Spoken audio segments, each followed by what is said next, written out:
Halo teman-teman, kembali lagi dengan kelompok 1 IPA 8B. Pada video kali ini, kami akan belajar tentang konsep usaha dan juga daya. Simak terus ya videonya, let's go! Fisika, penjelasan tentang usaha itu cukup berbeda dengan istilah usaha yang dilakukan orang setiap harinya. Dalam fisika, apabila tidak dibarengi perpindahan, maka tidak dikatakan sebagai usaha. Jadi, jika seorang mendorong mobil, meskipun lelah sampai berkeringat, tetap saja apabila mobil tersebut tidak bergerak, maka itu bukanlah usaha. Apa itu usaha? Usaha yaitu gaya yang bekerja pada suatu benda sehingga menyebabkan benda berpindah sepanjang garis lurus dan searah dengan arah gaya. Untuk memahaminya, yuk kita simak beberapa fenomena ini. Pertama, Benny mendorong meja dengan gaya 1 Newton sehingga meja tersebut berpindah sejauh 20 cm. Usaha atau bukan usaha, kita lihat kata kunci yang di sini ada berpindah yang asalnya diam meja tersebut. Setelah diberikan gaya, maka akan berpindah sejauh 20 cm.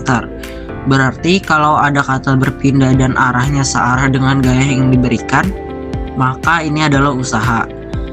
Kedua, mangga bermassa 100 gram jatuh dari pohonnya yang memiliki ketinggian 2 meter di atas permukaan tanah. Mangga jatuh di atas pohon, arah jatuhnya searah dengan arah gayanya. Ini ada gravitasi, berarti ya. Jadi, kalau jatuh pasti menuju pusat bumi.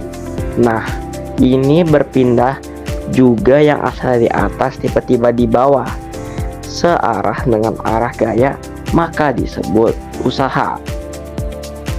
Selanjutnya, Siti mendorong kereta belanjanya dengan gaya 50 Newton dari arah rak daging ke rak sayuran, kemudian kembali lagi ke rak daging.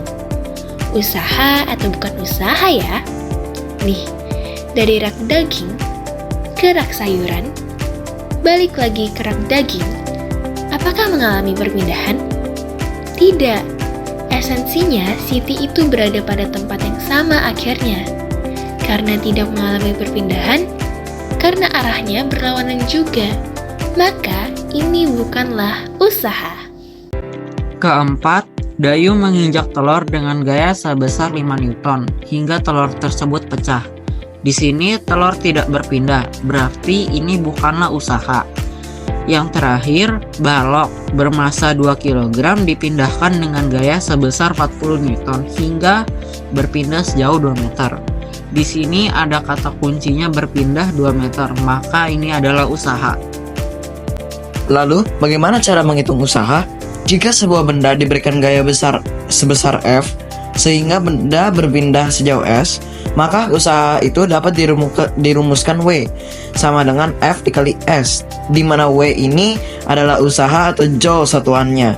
F adalah gaya, satuannya Newton. S itu adalah perpindahan satuannya meter. Semakin besar gaya yang digunakan untuk memindahkan benda, maka akan semakin besar pula usaha yang dilakukan.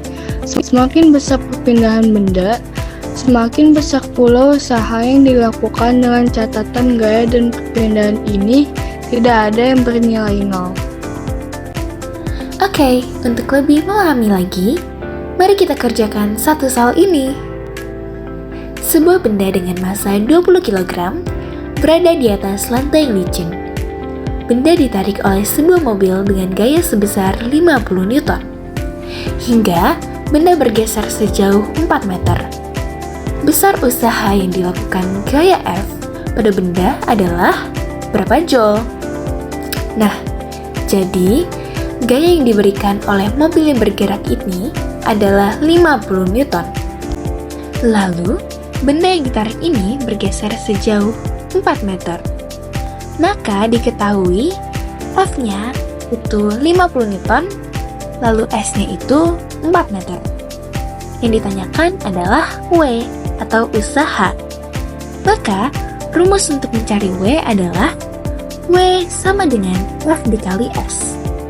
F-nya itu 50 Newton dikali perpindahannya 4 meter sama dengan 200. Berarti jawabannya adalah pilihan C, 200 joule. Lalu, Bagaimana ya kalau ditanyanya variabel yang lain? Nah, kita buat bentuk segitiga seperti ini ya. Berarti W di atas dan di bawahnya itu F dikali S. Maka, rumus untuk mencari F itu F sama dengan W dibagi S. Dan kalau mencari S, berarti rumusnya adalah A sama dengan W dibagi F. Oke, udah ya. Selanjutnya, daya. Kita lihat di sini ada gawat pelari, di mana pelari A memiliki kecepatan lebih besar dibanding pelari B, sehingga dapat dikatakan daya si A lebih besar pada si B. Mengapa demikian? Tentu, dalam aktivitas tersebut pasti ada erat kaitannya dengan waktu. Seorang yang memiliki daya besar maka memerlukan waktu yang lebih sedikit hingga cepat sampai di garis finish. Sedangkan seorang yang memiliki daya kecil maka memerlukan waktu yang lebih banyak. Sehingga dapat dibilang daya adalah bentuk energi yang digunakan setiap detik. Maka formulasinya mencari P atau daya itu adalah usaha dibagi waktu. P sama dengan W per T. P adalah daya satuannya watt, W itu usaha satuannya joule, dan T adalah waktu satuannya sekon. Nah, agar lebih memahami lagi, yuk kita coba soal ini. Sebuah pesawat melakukan usaha 9.000 joule dalam waktu 5 menit.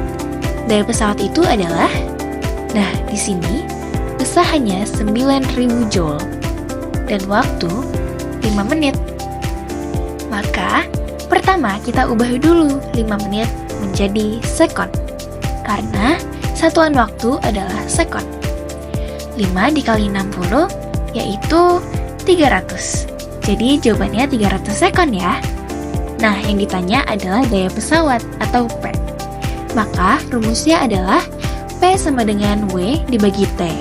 Jadi 9.000 joule dibagi 300 sekon sama dengan 30 joule per sekon atau 30 watt. Maka jawaban yang benar adalah pilihan A, yaitu 30 watt. Segitu dulu pembahasan kita tentang daya dan usaha ya. Terima kasih.